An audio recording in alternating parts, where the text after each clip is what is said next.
ওহ, আজকে আবার বাংলা রচনা। বাংলা রচনা যে কি ধরবে, কি জিজ্ঞাসা করবে কে জানে। কি যে চাপে আছি। আমি তো ভাই রেডি হয়ে এসেছি। আমার একটু চাপটা কম। হ্যাঁ, তোর আর জিকুর তো কোনো সমস্যাই নাই। রিকি আর জিকু স্যারদের নয়নের মণি, সব ভালো পড়াশোনা জানিস, আমরাই চাপে পড়ে আছি।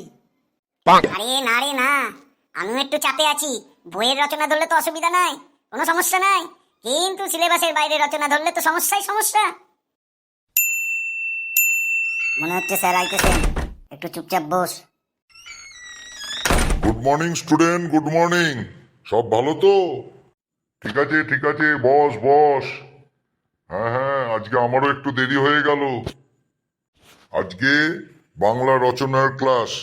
আমি জিজ্ঞাসা করব, একজন একজন করে, তোরা বলবি। স্যার, একটু ভেতর থেকে ধরবেন, বাইরে যাবেন না স্যার। না না, বাইরে যাওয়ার কোনো প্রশ্নই নাই। আমি তো ভেতরেই আছি, ক্লাসরুমের ভেতরেই সব তোদের জিজ্ঞাসা করব। বাইরে কোনো প্রশ্নই নাই, বাইরে গিয়ে আবার রচনা হয় নাকি? না না স্যার, সেইটা নয়। ও অ্যাকচুয়ালি বলতে চাইছে বইয়ের ভেতরের রচনাগুলো জিজ্ঞাসা করতে, সিলেবাসের বাইরে যেন জিজ্ঞাসা করবেন না। ঠিক আছে বাবা জিকু, বর্ষা ঋতু নিয়ে কিছু বল তুই। ধর পরীক্ষায় এলো বর্ষা ঋতু, কি লিখবি? স্যার, এই বর্ষা ঋতু নামটা শুনলেই আমার চোখে জল চলে আসে স্যার। কেন তোর চোখে জল চলে আসে? মানেটা তো ঠিক বুঝলাম না। এত দুঃখের কি আছে? স্যার, খুবই বেদনাদায়ক, দুঃখের জিনিস। আমি যখন ক্লাস 1-এ আগের স্কুলে পড়তাম, তখন বর্ষা আর ঋতু দুজনেই আমার খুব কাছের গার্লফ্রেন্ড ছিল স্যার। ওদের ছাড়া আমি একদিনও আসতে পারতাম না স্কুলে। ওরা স্যার দুই বোন ছিল, একই সঙ্গে ওরা আসতো। কে সুন্দর সুন্দর পড়াশোনা জানতো স্যার। আর টিচাররা কিছু জিজ্ঞাসা করলেই পটাপট পটাপট জবাব দিয়ে দিত। খুবই শিক্ষিত ছিল স্যার, প্রচণ্ড পড়াশোনায় মনোযোগী ছিল আমার ওই দুই গার্লফ্রেন্ড। আমি কোনোদিন টিফিন আনতাম না, ওরা দুজনেই আমার টিফিন নিয়ে আসতো। একসঙ্গে বসে টিফিনে খেতাম। কি আনন্দ স্যার! বাড়ি যাওয়ার সময়ও আমরা একসঙ্গে যেতাম।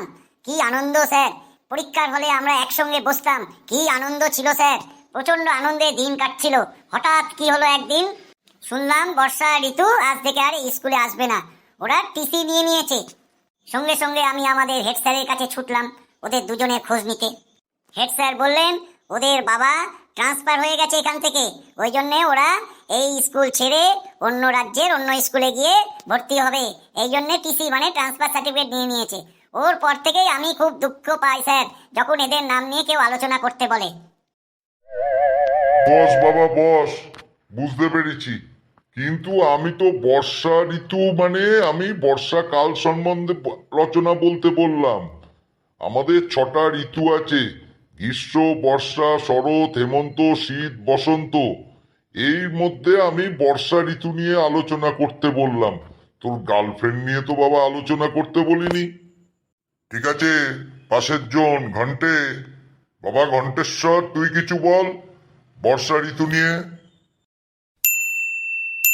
স্যার, আমি কিন্তু ওই নামটা মুখে আনতে পারবো না, কিন্তু আমি রচনা বলতে পারবো। কেন বর্ষা নামটা না বলার কি আছে? ওটা তো একটা ঋতুর নাম। স্যার, উনি আমার ঠাকুমা ছিলেন। গত বছর উনি আমাদের ছেড়ে চলে গেছেন।